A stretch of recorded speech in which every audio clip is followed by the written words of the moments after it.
when you are looking to others for how they feel about you, you're always in trouble, because they're not as interested in you as you would like them to be. And they're not as often connected to source energy as you'd like them to be either. So you get all kinds of negative feedback, not because there's something wrong with you, but because you're counting on getting positive feedback from a place you can't get positive feedback.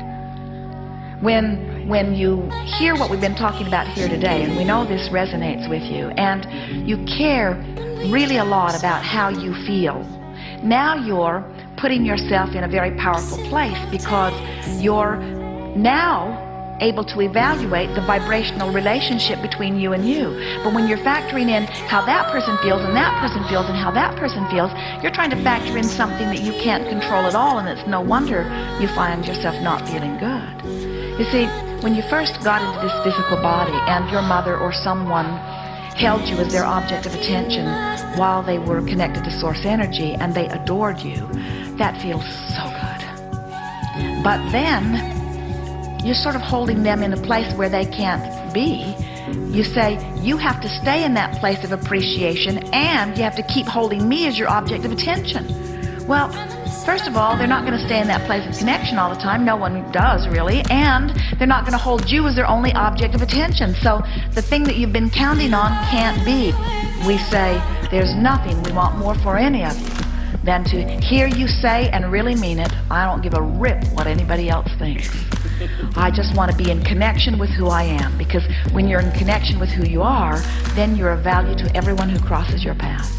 But if you are not feeling good about who you are in the way your inner being does, then you don't have anything to give the others anyway, you see. Nothing is more valuable than for you to be aware. We've been talking about it all day, and we just must repeat it again.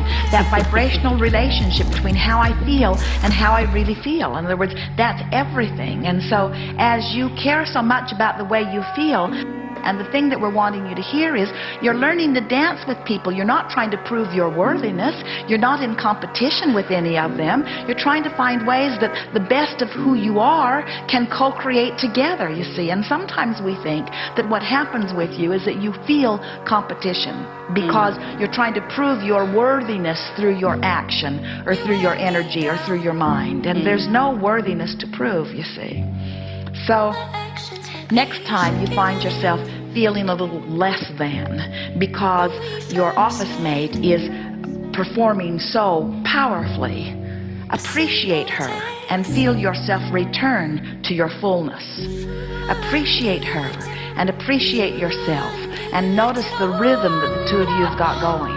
And in that deliberate focusing of your own thought, you'll align with who you are, and you will return to your power. And as you return to your power, things will occur to you that have never occurred to you before. And timing of things you say will happen in a way that has never happened before.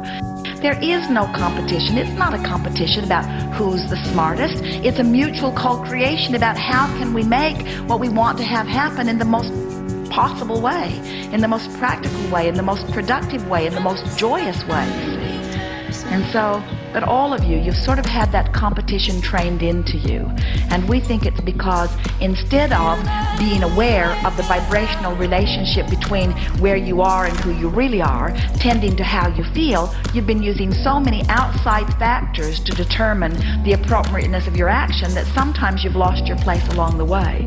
And anyone who feels competition with anyone is someone who certainly has lost their place in that, because you, from your non-physical state of being, know that there is no competition. You know that the resources are infinite, and that your environment will produce your new desire, and that the infinite resources that are expanding because of your new desire will flow forth to assist you. There is no competition whatsoever. You're not in competition for God's love. You're not in competition for worthiness. You're not in competition for resources. You're not in competition for clarity. You're not in competition for anything. And when you get that, then you start wanting to praise everybody who's thriving in anything. And when you start praising those who are thriving here and thriving here and thriving here and thriving here, the experience of your praising and the subsequent alignment of energy that brings you will make you thrive in the things that you are praising, you see. Look for success wherever you see it and be vociferous about it. Be enthusiastically vociferous about it. Talk about what's going well. Talk it all up. Compliment everywhere you go, and watch what begins to happen to your sensation of power.